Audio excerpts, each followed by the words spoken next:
Madam Frau, file مجھے مل چکی ہے، اب پارٹی تک یہ فائل پہنچانی ہے اور بقیہ رقم حاصل کرنی ہے، باس نے آگے کی طرف جھکتے ہوئے کہا۔ یس باس، مادام فراو نے اسی طرح مؤدبانہ لہجے میں جواب دیتے ہوئے کہا۔ سنو، پاکیشیا سیکرٹ سروس کے ساتھ ساتھ شاید اب تک دارالحکومت کی پوری پولیس اور سینٹرل انٹیلیجنس بھی اس فائل کی تلاش کے لیے نکل کھڑی ہوگی، اور لازماً وہ ملک سے باہر جانے کے تمام راستوں پر انتہائی سخت چیکنگ کر رہے ہوں گے۔ تم نے اس چیکنگ سے اس فائل کو نکال کر لے جانا ہے۔ بولو، کیا تم تیار ہو؟ باس نے کہا۔ باس، آپ میری صلاحیتوں کے بارے میں اچھی طرح جانتے ہیں، اس لیے آپ قطعی بے فکر رہیں، فائل نکل جائے گی، مادام فراو نے انتہائی پر اعتماد لہجے میں کہا۔ تمہاری انہی صلاحیتوں کی وجہ سے تو میں نے اس اہم ترین کام کے لیے تمہارا انتخاب کیا ہے، لیکن یہ فائل اس قدر اہم ہے کہ پہلے تم مجھے بتاؤ کہ تم اس فائل کو کس طرح سے نکال کر لے جاؤ گی، باس نے کہا، اور مادام فراو بے اختیار مسکرا دی۔ باس، اب تک میں نے یہاں کے ایک اعلیٰ افسر سے خاصی گہری دوستی پیدا کر لی ہے۔ اس افسر کی بیوی فوت ہو چکی ہے اور بچے جوان ہو کر غیر ملکوں میں سیٹل ہو چکے ہیں۔ وہ بالکل ہی اکیلا اور اداس ہے، اور دوسری بات یہ کہ اسے جوا کھیلنے کی بھی عادت ہے، جس کا نتیجہ یہ ہے کہ وہ اپنی ساری جائیداد بھی فروخت کر چکا ہے اور اس پر بے پناہ قرضہ بھی چڑھ گیا ہے۔ میں نے اس پر اپنا جال ڈالا اور ہم دونوں کے درمیان شادی کا عہد و پیمان ہو چکا ہے۔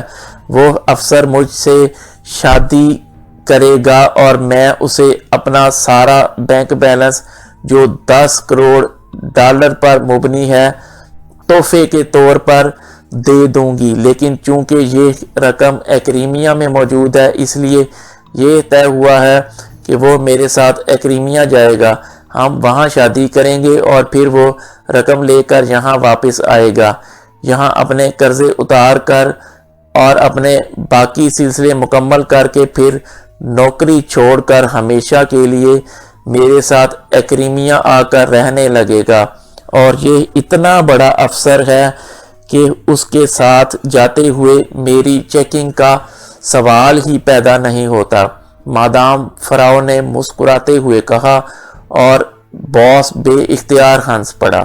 ویری گڈ آئیڈیا، لیکن کیا وہ فوراً تمہارے ساتھ جا سکے گا؟ اسے تو کاغذات بنوانے کے لیے کچھ روز لگ جائیں گے، اور وہ افسر کون ہے؟ پہلے مجھے اس کی تفصیل بتاؤ، باس نے ہنستے ہوئے کہا۔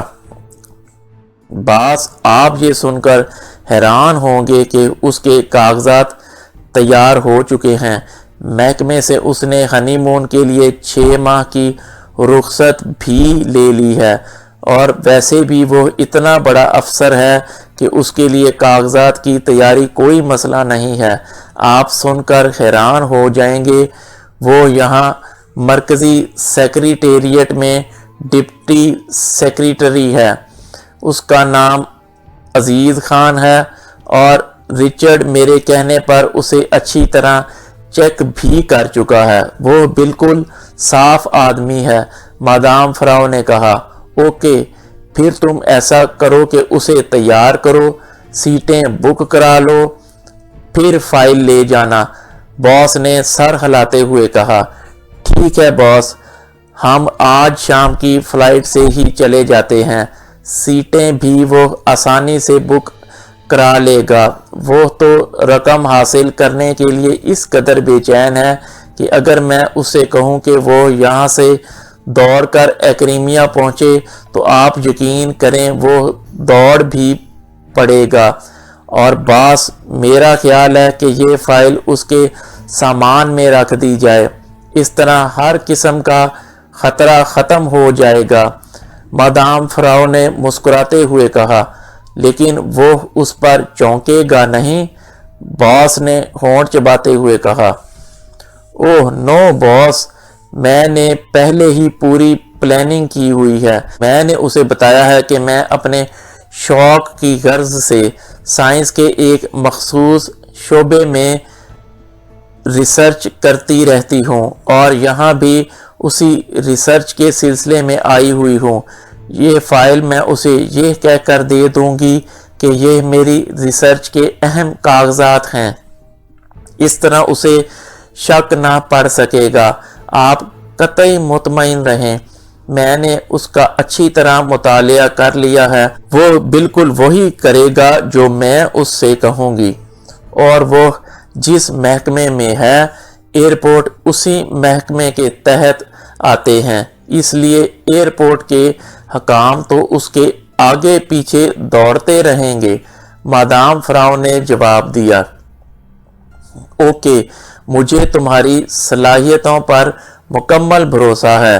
جاؤ تیاری کرو اور پھر مجھے فون کر دینا، میں تمہارے فون کا انتظار کروں گا، باس نے کہا، اور مادام فراو سر ہلاتی ہوئی اٹھی اور پھر سلام کر کے بیرونی دروازے کی طرف مڑ گئی۔ جب اس کے باہر جانے کے بعد کمرے کا دروازہ خود بخود بند ہو گیا تو باس نے ہاتھ بڑھا کر ایک بار پھر انٹرکام کا ریسیور اٹھایا اور ایک نمبر پریس کر دیا۔ یس باس، دوسری طرف سے رچرڈ کی آواز سنائی دی۔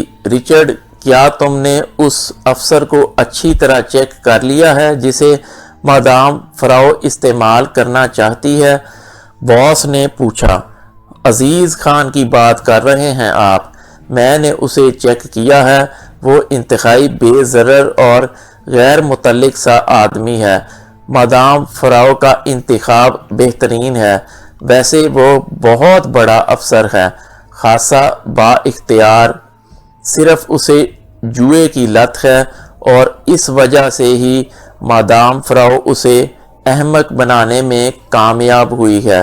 رچرڈ نے جواب دیا۔ اوکے، میں نے مادام فراو کو کہہ دیا ہے کہ وہ اس عزیز خان کے ذریعے فائل یہاں سے نکال لے جائے، اس لیے تم اب فوری طور پر عزیز خان کی نگرانی شروع کرا دو، لیکن انتہائی احتیاط سے۔ اسے ہرگز کسی قسم کا شک نہیں پڑنا چاہیے۔ میں اس معاملے میں معمولی سا رسک لینے پر بھی تیار نہیں ہوں، باس نے اسے ہدایات دیتے ہوئے کہا۔ مادام فراو چونکہ پہلے ہی پلاننگ بنا چکی تھی باس، اس لیے میں نے کئی دنوں سے عزیز خان کو مسلسل نظروں میں رکھا ہوا ہے۔ اس کی مصروفیات کی رپورٹ ملتی رہتی ہے، اس لیے آپ بے فکر رہیں، رچرڈ نے جواب دیا۔ ویری گڈ، اس بار تو واقعی ہمارے ستارے عروج پر ہیں۔ یہ فائل یہاں سے اگر صحیح سلامت نکل جاتی ہے تو میں سمجھتا ہوں یہ ہمارا ایک تاریخی کارنامہ ہوگا، باس نے بے طرح خوش ہوتے ہوئے کہا، اور اس کے ساتھ ہی اس نے ریسیور رکھا اور اطمینان بھرے انداز میں کرسی کی پشت سے سر ٹکا کر اس نے آنکھیں بند کر لیں۔ عمران نے کار آدم کالونی کے چوک پر جا کر ایک سائیڈ پر روکی اور پھر نیچے اتر کر وہ تیز تیز قدم اٹھاتا آگے بڑھ گیا۔ آدم کالونی ایک جدید رہائشی کالونی تھی اور یہاں عمرہ طبقے کے افراد رہتے تھے، اس لیے تمام کوٹھیاں خاصی بڑی اور ایک دوسرے سے فاصلے پر واقع تھی۔ چونکہ ٹائیگر نے کوٹھی کا نمبر 8 بتایا تھا، اس لیے عمران نے کار پہلے ہی چوک پر روک دی تھی، کیونکہ ظاہر ہے 8 نمبر کوٹھی چوک کے قریب ہی ہوگی۔ وہ تیز تیز قدم اٹھاتا آگے بڑھا جا رہا تھا اور پھر تھوڑی دور جانے کے بعد اسے